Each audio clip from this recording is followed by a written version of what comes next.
So, ito try natin. Like this. And then, pak. Pak.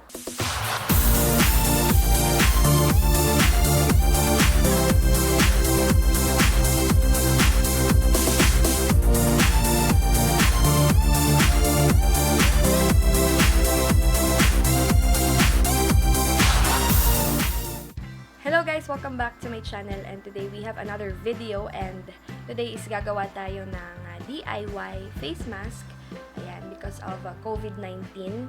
Ayan, so gagawa po tayo ng face mask para ipamigay sa ating mga tricycle driver or sa mga nangangailangan. Mag-iikot-ikot tayo sa bayan ng Aklan para bigyan natin ng free face mask. Yes, yung mga nangangailangan. Kasi ngayon, marami talagang lack of supply ng face mask. So, ayan, kahit konting tulong lang may bibigay tayo sa ating kapwa, lalo na sa pandemic disease ngayon, this coronavirus or COVID-19. Okay, so yung mga kailangan natin sa ating DIY face mask is this old shirt, ayan, or old cloth, yung mga used na po, yung mga hindi nyo na ginagamit. And then next is meron tayo ditong mga garter. Yan, meron tayong white, meron tayong black. Yan, depende sa fabric nyo kung ano yung gusto nyo. Basta yung mag-match. Kasi pangit naman tignan na parang halata talaga na gawa-gawa lang. We have here our scissor. And first meron tayo ditong thread. Yes. And then we have here our needles. Ayan. I got this from my mom. Kahit saan ako magpunta, meron ako nito. Pinapadala ako ng mama ko kasi yung mama ko is mananahi. So, meron ako nito para sa mga bigla ang punit na damit. Okay. So, yung here, yes, hair iron. Para saan to? Ayan. So, yung hair iron is para siya sa parang, ang tawag doon, yung fold ng mask. So, ito yung example. So, yung iron na to is para siya dito. Yung dapat kasing gamitin is yung iron na talagang pang t-shirt or pang pang damit. So, ito na lang yung meron, yung para dito, para sa mga ito, yung mga napo-fold na to. Ayan. Para maging talaga siya. Parang folded talaga siya. Gaganunin mo lang yung cloth. Ayan. Pagganon siya. Yes. Para makagawa tayo ng same nitong mask na to. Ayan.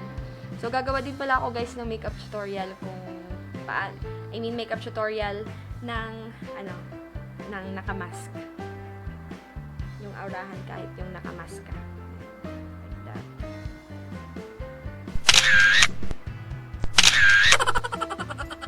So, without further ado, let's get started.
Okay, so we're done with our DIY face mask. Ayan, so ito na siya. Ayan, DIY face mask using used clothes or used clothes. Ayan. So, try natin siya. Tama ba?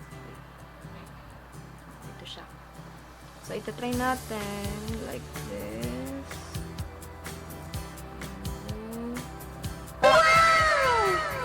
Wow! Ayan. Parang binili mo lang sa ano. Sa mall. Char. Okay guys, so ito na po yung ating DIY face mask. Nakagawa tayo ng isang perfect na face mask para sa COVID-19. Okay, so and bago ko po tapusin ang video na to is gusto ko po makareach ako ng kahit 100k views to 500k views, and then yung kita po ng video na to, in case na ma-reach natin yung target goal natin, is magiging transparent ako para sa inyo, and yung first 100 comments po ay bibigyan ko ng giveaway or yung gift pack or kung ano man yung kailangan nyo. And then, magiging transparent po ako sa kita ng video na to. Kasi, ano naman ang use na monetize na yung channel ko kung hindi ako tutulong sa inyo. So, tulungan nyo lang po ako na ma-reach yung 100 to 500k views or more pa. Ayan, so papakita ko sa inyo kung magkano talaga yung kita ng video in case ma-reach yung goal na yon. And then, yung makikita ng video na ito is itutulong ko po. Hindi ko po ibibigay or hindi ko po yung pangsarili, hindi ko siya gagawin pangsarili ko. And yes, promise ko po yun, lalo na po sa mga nangangailangan ngayon na COVID-19. Alam ko na hindi gaanong marami yung views ko sa aking channel, but please, ayan, help me. Ayan, kahit sa views na lang po, and yung pera naman nakikitain is may pupuntahan, lalo na po sa mga mahihirap. So, DIY face mask po para sa inyo, sa mga kailangan ng face mask, lalo na ngayon sa ating naglalaganap na pandemic, which is pandemic disease, which is coronavirus or COVID-19. So, sana ma-reach natin yung goal natin para makatulong tayo sa ating kapwa. And once again, yung first 100 comments po, bibigyan natin ng tulong yan in case ma-reach natin yung ating goal para sa video na to. Ipapakita ko sa inyo, magiging transparent ako para wala tayong daya. So, ito na, i-end ko na yung video na to. Thank you so much guys for watching. See you again on my next